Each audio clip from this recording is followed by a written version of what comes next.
भोलापुर की सुबह हो चुकी है। गांव काफ़ी हरा भरा और बड़ा ही सुंदर है। उस गांव में माला नाम की ग्वालिन रहा करती थी, जो रात में अमीर होने के हसीन सपने देखती थी और दिन में गांव गांव जाकर दूध दही मक्खन बेचा करती थी। उसका पति रामू भी गांव गांव जाकर दूध दही मक्खन बेचा करता था। खाओ मेरी जान, मन लगा कर खाओ, तभी तो तुम ढेर सारा दूध दोगी, जिससे मैं दूध दही मक्खन बना करके बेचूंगी और बहुत अमीर बन जाऊंगी। मेरे पास भी बंगला होगा, गाड़ी होगी, ढेर सारे गहने होंगे, जिसे पहन के मैं इतराऊंगी। अरे जल्दी चलो, हमें दही बेचने भी तो चलना है, या तुम अपने सपनों में ही खोई रहोगी। अरे ये क्या, फिर वही मक्खन रोटी। आज तो कद्दू की सब्जी बना देती। ज़रूर तुम अपने सपनों में खोई होगी। इंसान को वास्तविकता में जीना चाहिए। वो क्या है ना, मैं फिर से सपनों में खो गई। क्या करूं, ये सपने हैं ये इतने हसीन।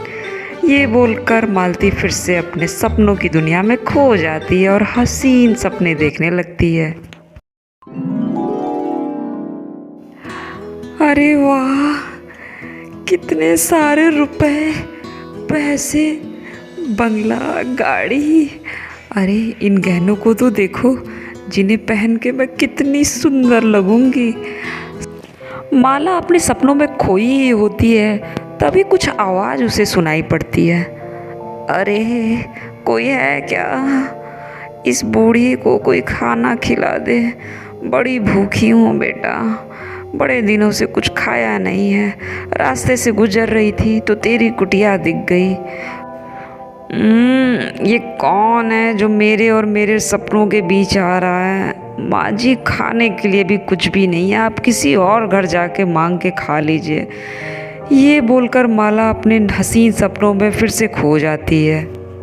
अगले दिन माला फिर से काम पर निकल जाती है, जहाँ वो एक ठंडे पेड़ की छांव देखकर सो जाती है और फिर से अपने हसीन सपनों में खो जाती है।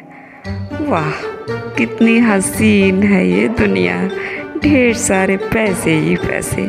काश हमेशा ऐसा ही जीवन हो, कितना अच्छा है ना ये सपना। सपनों में खोई हुई माला कुछ आवाज़ें सुनकर जाग जाती है।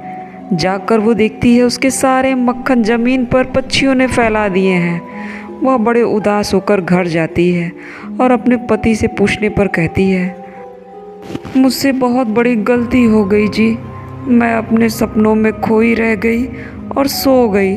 पक्षियों ने मेरे सारे मक्खन ज़मीन पर गिरा दिए और उसे बेकार कर दिया। बड़ा ही घाटा हो गया आज, मुझे बड़ा दुख हो रहा है। मेरे सपने देखने वाली आदत ने मेरा आज बड़ा नुकसान कर दिया। आज के बाद मैं दिन के सपनों में कभी नहीं खोऊंगी, मन लगाकर काम करूंगी और हमेशा वास्तविकता में जीऊंगी। चलो, तुम्हें अपनी गलती का एहसास तो है, यही बहुत है। अब मन लगाकर काम करो। दोस्तों, ये सपने लुभावने तो होते ही हैं, लेकिन हमें सपनों में खोकर समय नहीं गंवाना चाहिए। हमेशा कर्म करते रहना चाहिए और उस पर ध्यान देना चाहिए।